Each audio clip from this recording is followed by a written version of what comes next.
everyone, welcome to Juport Plus 2 Humanities. It's me and Nafi. എല്ലാവർക്കും മക്കളെ ജൂപോർട്ടിന്റെ plus two humanities ക്ലാസ്സിലേക്ക് സ്വാഗതം. ഞാൻ നിങ്ങളുടെ നാഫി.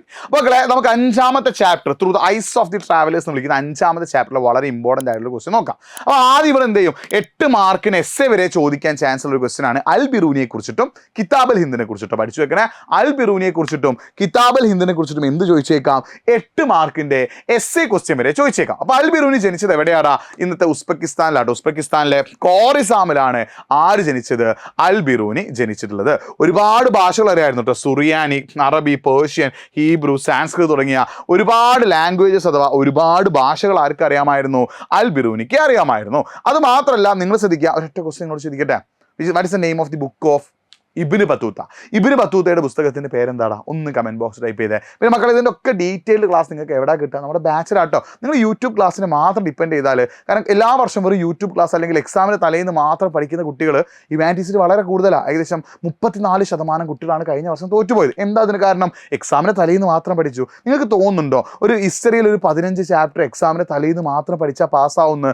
പൊളിറ്റിക്സിൽ ഒരു 20 ചാപ്റ്റർ എക്സാമിന് തലേന്ന് മാത്രം പഠിച്ചാൽ പാസ്സാവും? നിങ്ങൾക്ക് തോന്നുന്നുണ്ടോ? അതൊരു ഒരു ബാഡ് ആയിട്ടുള്ള ഒരു വളരെ മോശമായിട്ടുള്ള ഒരു ചിന്താഗതിയാണ്. മക്കളത് മാറ്റണം. കൺസിസ്റ്റൻ്റ് ആയിട്ട് പഠിക്കണം. തുടക്കം മുതലേ പഠിക്കണം. എഫേർട്ട് ഇട്ട് പഠിക്കണം. പണിയെടുത്ത് പഠിക്കാൻ നിങ്ങൾ എന്ത് ചെയ്യണം? തയ്യാറാവണം.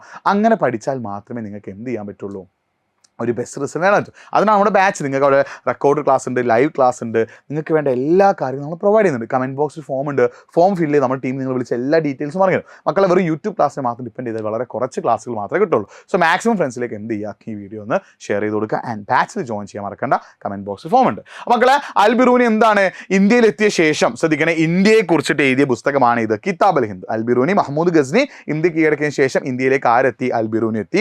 ഇന്ത്യയിലെത്തിയ ശേഷം അൽ ബിറൂനി ഇന്ത്യയെക്കുറിച്ച് എഴുതിയിട്ടുള്ള പുസ്തകത്തെ വിളിക്കുന്ന പേരാണ് പിന്നെ കിതാബൽ ഹിന്ദ് എന്ന് വിളിക്കുന്നത്. ശ്രദ്ധിക്കണേ, കിതാബൽ ഹിന്ദ് എന്ന് പറഞ്ഞാൽ എന്താണ്? Around 80 chapters, 80 chapters. ശ്രദ്ധിക്കണം, എന്താണ്? 80 അധ്യായങ്ങളാക്കിയിട്ട് എന്ത് ചെയ്തിട്ടുണ്ട്? കിതാബൽ ഹിന്ദിനെ മാറ്റിയിട്ടുണ്ട്. ആ കിതാബൽ ഹിന്ദിൽ എന്ത് പറയുന്നുണ്ട്?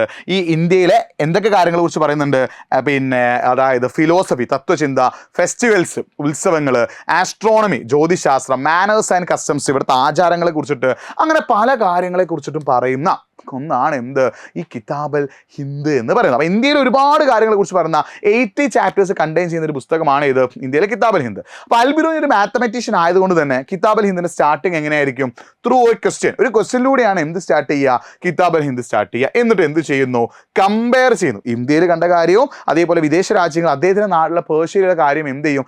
കമ്പയർ ചെയ്യും. എന്നിട്ട് അതിനൊരു കൺക്ലൂഷന് കൊടുക്കും. ഈ രീതിയിലാണ് അദ്ദേഹം ഓരോ പുസ്തകവും എഴുതിയത്. പക്ഷേ ഇന്ത്യയിൽ എത്തിയ ശേഷം അൽ ബിറൂനിക്ക് ഇന്ത്യയെക്കുറിച്ച് മനസ്സിലാക്കാൻ ചില പ്രോബ്ലംസ് ഉണ്ടായിരുന്നു. ഒന്ന്, ഇന്ത്യയിലെ ലാംഗ്വേജ്, ഭാഷ ഒരു ബാരിയർ ആയിരുന്നു. പിന്നെ ഇന്ത്യയിലെ കസ്റ്റംസ് ആൻഡ് അതർ തിങ്സ്, ഇന്ത്യയിലെ ആചാരങ്ങളെ കുറിച്ച് മനസ്സിലാക്കാനും ഇന്ത്യയിലെ സംസ്കാരത്തെക്കുറിച്ച് മനസ്സിലാക്കാനും അതേപോലെ തന്നെ ലോക്കൽ പീപ്പിൾ, പ്രാദേശിക ജനതയെക്കുറിച്ച് മനസ്സിലാക്കാനും ഒക്കെ അവർക്ക് എന്ത് ചെയ്തു?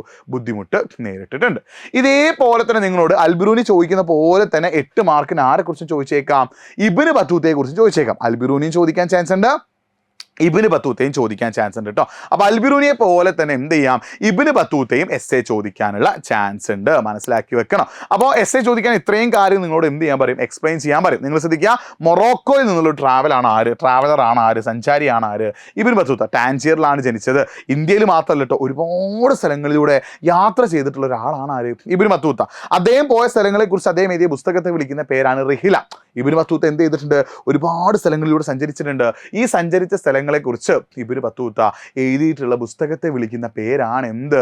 റിഹില എന്ന് വിളിക്കുന്നത്. എന്താ വിളിക്കുന്നത്? റിഹില. ഇബ്നു ബത്തൂത്ത എന്ത് ചെയ്യാണ്? ഒരുപാട് സ്ഥലങ്ങളിലൂടെ സഞ്ചരിച്ചിരുന്നു. ആ സഞ്ചരിച്ച സ്ഥലങ്ങളെക്കുറിച്ച് എഴുതിയ പുസ്തകത്തെ വിളിക്കുന്ന പേരാണ് എന്ത്? Rihla. Syria, Iraq, Persia, Yemen, Oman, അങ്ങനെ ഒരുപാട് സ്ഥലങ്ങളിൽ പോയിട്ടുണ്ട്. ഇന്ത്യയിലെത്തിയ ശേഷം ഡൽഹിയിലേക്ക് വന്ന അദ്ദേഹം മുഹമ്മദ് ബിൻ തുഗ്ലക്ക് ആയിരുന്നു എന്ത്? അന്നത്തെ ഡൽഹിയിലെ റൂളർ. അപ്പോൾ മുഹമ്മദ് ബിൻ തുഗ്ലക്കിന്റെ സമയത്ത് ഡൽഹിയിലെത്തിയ ഇബ്നു ബത്തൂത്തയെ, അദ്ദേഹത്തിന്റെ നോളജ്, ഇബ്നു ബത്തൂത്തയുടെ നോളജ് കണ്ട മുഹമ്മദ് ബിൻ തുഗ്ലക്ക് എന്ത് ചെയ്യാണ്? ജഡ്ജി ആയിട്ട് എന്ത് ചെയ്തിട്ടുണ്ട്? അപ്പോയിന്റ് ചെയ്തിട്ടുണ്ട് എന്നുള്ളൊരു കാര്യം നിങ്ങൾ എന്ത് ചെയ്യുക? മനസ്സിലാക്കി വെക്കുക. പിന്നെ ഇന്ത്യയിലെത്തിയ ശേഷം ഇന്ത്യയിലെ ഒരുപാട് സ്ഥലങ്ങളിൽ സഞ്ചരിക്കുകയും ഇന്ത്യൻ സിറ്റീസ്, ഇന്ത്യയിലെ നഗരങ്ങളെ കുറിച്ചിട്ടും അതേപോലെ ഇന്ത്യയിലെ കമ്മ്യൂണിക്കേഷൻ സിസ്റ്റം, ഇന്ത്യയിലെ ആശയവിനിമയ സംവിധാനത്തെ കുറിച്ചിട്ടും, അതേപോലെ ഈ കോക്കനട്ട് ആൻഡ് പാൻ എന്നുള്ള സംഭവമുണ്ട്. അതായത് ഇന്ത്യയിൽ വെച്ചിട്ടാണ് ഇബ്നു ബത്തൂത്ത ഈ നാളികേരവും വെറ്റിലയും ആദ്യമായിട്ട് കാണുന്നത്. കാരണം മൊറോക്കോയിൽ എന്തില്ല? ഈ കോക്കനട്ട് ആൻഡ് പാന്, നാളികേരം വെറ്റിലയില്ല. അപ്പോൾ മൊറോക്കോയിലുള്ള ആളുകൾ കാണാത്ത സാധനങ്ങളെ വളരെ ഡീറ്റെയിൽ ആയിട്ട് എന്ത് ചെയ്യുന്നുണ്ട്? ഇബ്നു ബത്തൂത്ത അവർക്ക് കൂടി മനസ്സിലാവുന്ന രീതിയിൽ റിഹിലയിൽ എക്സ്പ്ലെയിൻ ചെയ്തിട്ടുണ്ട്. ഇന്ത്യയിലെ സിറ്റീസിനെ കുറിച്ചിട്ട് ഡീറ്റെയിൽ ആയിട്ട് എഴുതിയിട്ടുള്ള ഒരാളാട്ടോ. സിറ്റീസ് വർ ഹൈലി പ്രോസ്പെറസ് അല്ലേ, വളരെയധികം ഐശ്വര്യപൂർണ്ണമായിട്ടുള്ള ഒരു നഗരങ്ങളാണ് എവിടെയുള്ളത്, ഇന്ത്യയിലുള്ളത്. ഇന്ത്യയിൽ ഏറ്റവും വലിയ സിറ്റി ആയിട്ട് ഏതിനെ പറയുന്നു, ഡൽഹിയെ പറയുന്നു.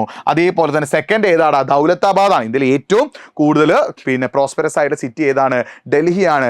സെക്കൻഡ് വൺ ഏതാണ്, ദൗലത്താബാദ് എന്ന് പറയാണ്. ഇന്ത്യയിലെ എല്ലാ സിറ്റീസിലും എന്തുണ്ട്, ഒരുപാട് മാർക്കറ്റ്സ് അല്ലെ, ഒരുപാട് മാർക്കറ്റുകൾ ഉണ്ടെന്ന് ആര് പറയാണ്, ഇബ്നു ബത്തൂത്ത പറയാണ്. ഈ മാർക്കറ്റുകളൊക്കെ എന്തുണ്ട്, അതായത് കൾച്ചറൽ ഇവന്റ്, അതായത് പാട്ട് പാടാൻ കഴിയുന്ന ആളുകൾക്കും ഡാൻസ് കളിക്കാൻ കഴിയുന്ന ആളുകൾക്കും അവരുടെ സ്കില്ല് മെച്ചപ്പെടുത്താൻ വേണ്ട എല്ലാ കാര്യങ്ങളും എവിടെയുണ്ട്, ഈ മാർക്കറ്റുകളുണ്ട്. അത് മാത്രമല്ല, ഒരുവിധ മാർക്കറ്റിൽ അല്ലെങ്കിൽ ബാസാറിലൊക്കെ എന്തുണ്ട്, മോസ്ക് ആൻഡ് ടെമ്പിൾ, മുസ്ലിം പള്ളിയും ക്ഷേത്രവും കാണുന്നുണ്ടെന്ന് ആര് പറയാണ്, ഇബ്നു ബത്തൂത്ത പറയാണ്. അത് മാത്രമല്ല, ഇബ്നു ബത്തൂത്ത പറയുന്നത് സിറ്റിക്ക് ചുറ്റുമുള്ള വില്ലേജ് അഥവാ ഗ്രാമങ്ങളിൽ നല്ല രീതിയിൽ സർപ്ലസ് അഗ്രികൾച്ചർ പ്രൊഡക്ഷൻ, ആവശ്യത്തിലധികം കൃഷി ചെയ്യുന്ന ഒരു സ്ഥലമായിരുന്നു. അതുകൊണ്ട് തന്നെ നല്ല കാർഷിക അഭിവൃദ്ധി ഉണ്ടെന്ന് പറയുന്നുണ്ട്. പിന്നെ ഫോറിൻ കൺട്രീസ്, വിദേശ രാജ്യങ്ങളിൽ നിന്നുള്ള ആളുകൾ സിൽക്ക്, പട്ട്, സ്പൈസസ് ഇതിനൊക്കെ ആയിട്ട് എവിടേക്ക് എത്തിയിരുന്നു, ഇന്ത്യയിലെ എവിടേക്ക് എത്തിയിരുന്നു. അപ്പോൾ ഇന്ത്യയിൽ ഈ സിറ്റീസിനെ പോലെ തന്നെ ഇന്ത്യയിലെ കമ്മ്യൂണിക്കേഷൻ സിസ്റ്റം, ഇന്ത്യയിലെ ആശയവിനിമയ സംവിധാനത്തെ കുറിച്ചിട്ടും ആര് പറയുന്നുണ്ട്, ഇബ്നു ബത്തൂത്ത പറയുന്നുണ്ട്.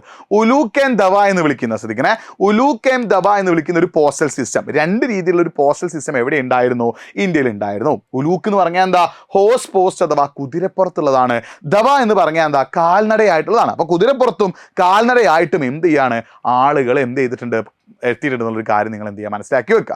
പിന്നെ ഇതേപോലെ നിങ്ങളോട് ആരെക്കുറിച്ചും ചോദിക്കും, ഫ്രാങ്കോയിസ് ബേണർ അല്ലെ, ട്രാവൽസ് ത്രൂ മുഗൾ എംപയർ എന്ന പുസ്തകം എഴുതിയ ഡോക്ടർ ആയിട്ടുള്ള ഫ്രാങ്കോയിസ് ബേണറിനെ കുറിച്ച് ചോദിക്കും. അപ്പോൾ ഈ 3 ട്രാവലേഴ്സിന്റെ കാര്യങ്ങൾ ഇബ്നു ബത്തൂത്തയും ഫ്രാങ്കോയിസ് ബേണറും അതേപോലെ തന്നെ അൽ ബിറൂനിയും എസ്സേ ചോദിക്കാൻ ചാൻസ് ഉള്ളതാണ്. നിങ്ങൾ എന്ത് ചെയ്യുക, നോക്കി വെക്കട്ടെ. ഇത് വളരെ വളരെ ഇമ്പോർട്ടൻ്റ് ആണ്. അപ്പോൾ ഇത്രയും കാര്യങ്ങൾ നിങ്ങൾ നിർബന്ധമായിട്ടും പഠിച്ചു വെക്കുക. അപ്പോൾ മക്കളുടെ കാര്യം കൂടി ശ്രദ്ധിക്കുക. ഇതിനൊക്കെ ഡീറ്റെയിൽഡ് ക്ലാസ് നിങ്ങൾക്ക് എവിടെ കിട്ടുക, എജ്യൂപോണിന്റെ ബാച്ചിലാട്ടോ. നിങ്ങൾ ശ്രദ്ധിക്കണം, ഇതിനൊക്കെ ഡീറ്റെയിൽഡ് ക്ലാസ് നിങ്ങൾക്ക് എവിടെ കിട്ടുക, എജ്യൂപോണിന്റെ ബാച്ചിലാണ്. നിങ്ങൾ വെറും യൂട്യൂബ് ക്ലാസ്സിന് മാത്രം ഡിപ്പെൻഡ് ചെയ്തെന്നാണ് ഞാൻ വീണ്ടും പറയാം. യൂട്യൂബിൽ ക്ലാസ് തരാൻ നമുക്ക് പരിമിതികളുണ്ട്.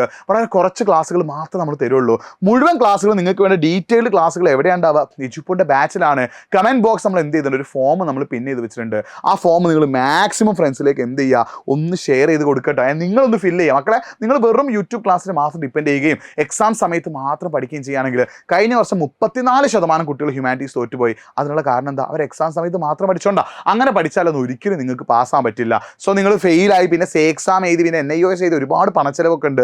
+2 ക്വാളിഫിക്കേഷനിൽ നിങ്ങൾക്ക് ഒരുപാട് ബുദ്ധിമുട്ടുണ്ടാവും. സോ മക്കളെ, നന്നായിട്ട് പഠിക്കുക. സമയമുണ്ട്, എഫേർട്ട് ഇടാൻ നിങ്ങൾ റെഡിയാണെങ്കിൽ ഹെൽപ്പ് ചെയ്യാൻ നമ്മൾ റെഡിയാണ്. ബാച്ചിൽ ജോയിൻ ചെയ്യാണ്ട് കമന്റ് ബോക്സിൽ ഫോം ഒന്ന് ഫില്ല് ചെയ്യുക. മാക്സിമം ഫ്രണ്ട്സിലേക്ക് വീഡിയോ ഷെയർ ചെയ്തെടുക്കുക. മറ്റൊരു വീഡിയോ ആയിട്ട് വീണ്ടും കാണാം. It's been happy signing off.